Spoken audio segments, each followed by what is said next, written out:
He was sleeping on duty. The company fired him. But what did the Supreme Court ultimately decide?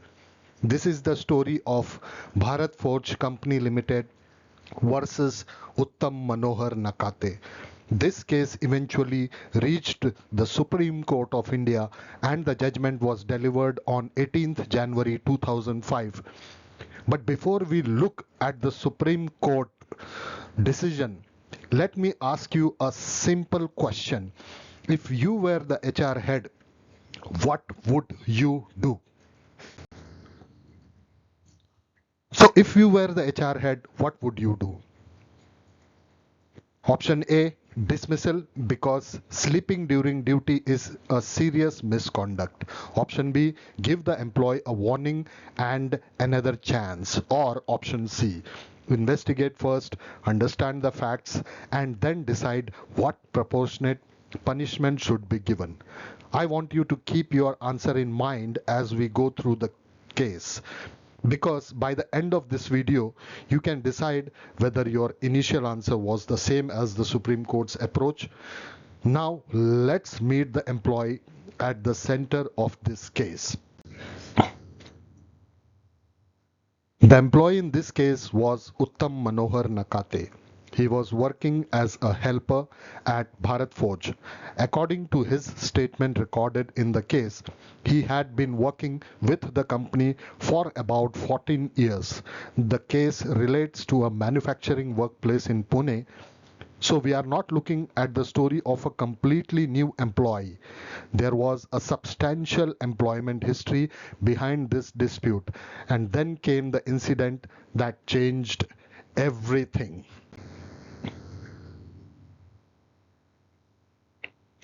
It was 26th August 1983. It was the first shift and the time was around 11:40 in the morning. Nakate was found lying fast asleep on an iron plate at his workplace. Now, what was his explanation? He later stated that he had suffered stomach pain. He told his partner that he would take some rest and he then slept. But he did so without taking his supervisor's permission. And this is an important point in the case. The misconduct was not simply alleged, it was admitted and found proved. But there was another important question. The second question was this a first mistake? Apparently, no. The record showed three earlier misconduct findings, and on each of these earlier occasions, a minor punishment had been imposed. This becomes very important when we look at the final punishment, because the Supreme Court treated the employee's past record as relevant to assessing the proportionality of the punishment. And this, in my view, is one of the most important HR lessons in this case.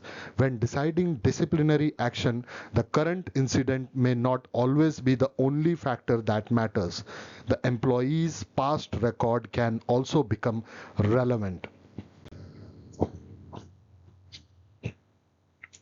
The matter then proceeded through a domestic inquiry. The domestic inquiry found Nakate guilty. The disciplinary proceeding was conducted under Standing Order Clause 24, Subclause 1 of the Model Standing Orders. And on 17th January 1984, the disciplinary order was issued. The punishment was dismissal from services. At this point, the company had dismissed the employee.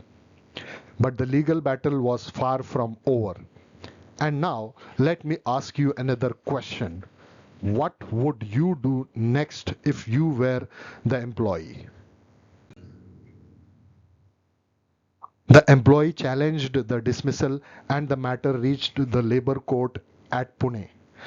This became the first major turning point in the case. On the question of the inquiry, the Labour Court found the inquiry to be fair and proper. It also found that the finding against the employee was not perverse. which means the decision made against the employee was fair and based on good reasons. But when it came to the punishment, the labor court took a different view. It held that the punishment of dismissal was harsh and disproportionate. And therefore, on 31st July 1985, the Labour Court granted relief in the form of reinstatement, continuity of service, and 50% back wages. So at this stage, the employee had received significant relief from the Labour Court of Pune. But the matter did not end there. The case then climbed higher. In 1987, the matter reached the Industrial Tribunal. The Industrial Tribunal allowed Bharat Forge's revision and dismissed Nakate's revision. Nakate then approached the Bombay High Court. In 1995, the single judge of the Bombay High Court dismissed Nakate's writ petition, but the matter continued. In 2001, the division bench intervened on the question of punishment. So, after moving through the Labour Court, the Industrial Tribunal, and the Bombay High Court, the case was still not over. The final destination was now the Supreme Court of India. And finally, the case reached the Supreme Court of India. The case was Bharat Forge Company Limited versus Uttam Manohar Nakate. It was civil appeal number 4399 of the year 2002. The judgment was delivered on 18th January 2005. The bench comprised Justice N. Santosh Hegde and Justice S. B. Sinha. And now comes the most important part. What did the Supreme Court decide? The Supreme Court allowed Bharat Forge's appeal. But why did the Supreme Court intervene? Let's understand that.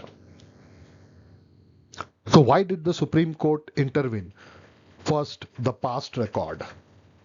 The three earlier misconduct findings were relevant when assessing whether dismissal was disproportionate.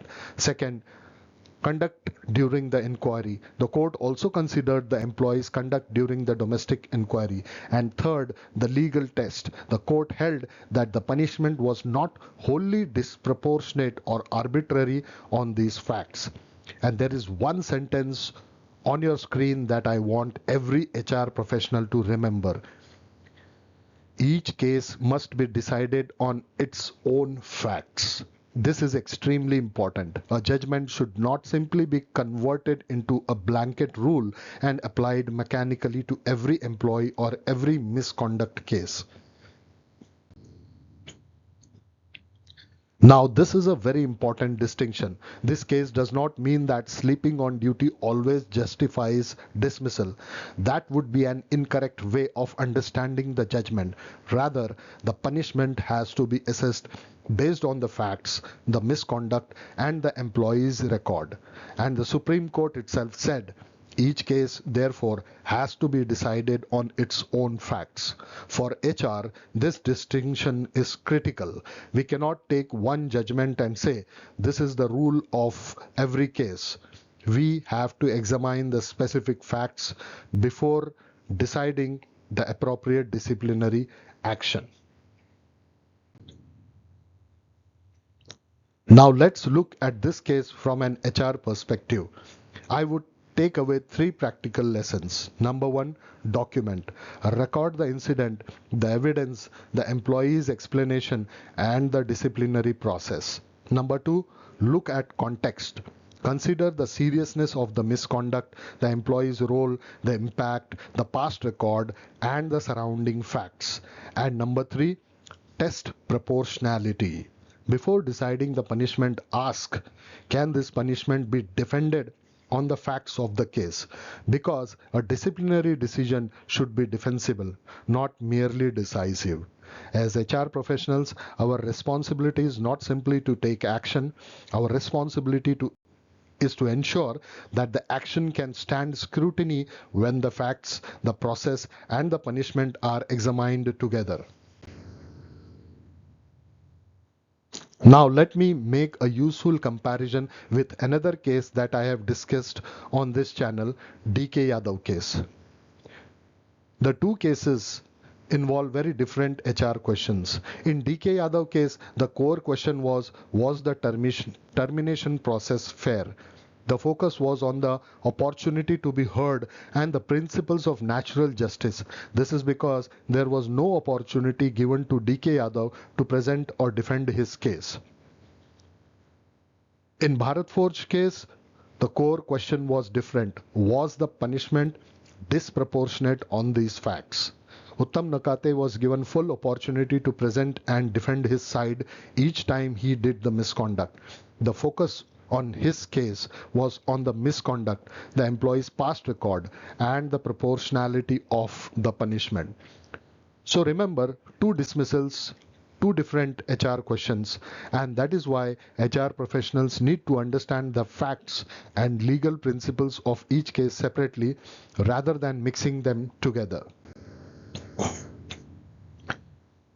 And now it's your turn.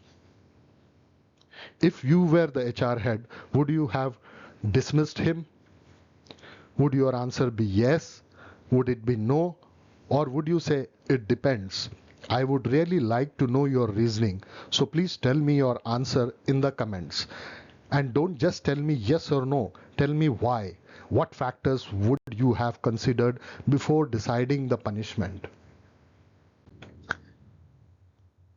The primary source of this video presentation is the Supreme Court judgment in Bharat Forge Company Limited versus Uttam Manohar Nakate, Civil Appeal number 4399 of 2002, decided on 18th January 2005.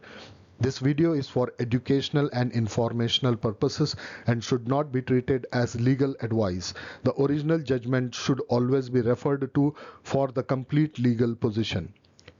Thank you for watching. This is Projile HR, real stories, real HR lessons. If you found this case useful, please subscribe for more real workplace stories and HR lessons. Thank you.